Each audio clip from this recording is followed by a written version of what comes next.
ચીનના એચએમપીવી વાયરસે હવે ભારતમાં દસ્તક આપી દીધી છે. અમદાવાદની ખાનગી હોસ્પિટલમાં 2 મહિનાનું બાળક સંક્રમિત થતા કેસ નોંધાયો છે. આ પહેલા સોમવારે જ કર્ણાટકમાં પણ 2 કેસ નોંધાયા છે.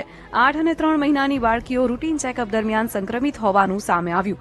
ભારતમાં કેસ નોંધાતા કેન્દ્રીય અને રાજ્ય સરકારે એડવાઇઝરી જાહેર કરી છે.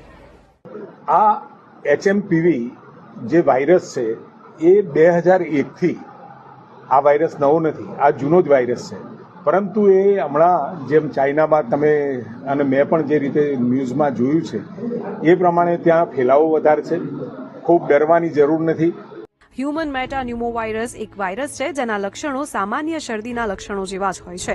હાલમાં તેની કોઈ વેક્સિન નથી. સામાન્ય રીતે આ વાયરસ ઉધરસથી ફેલાય છે. ચેપ લાગ્યાના 5 દિવસની અંદર તેના લક્ષણો દેખાવા લાગે છે.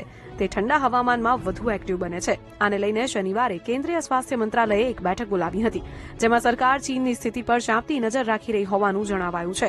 સાથે જ WHOને ચીનની સ્થિતિ વિશે સમયાંતરે અપડેટ આપવા માટે કહેવામાં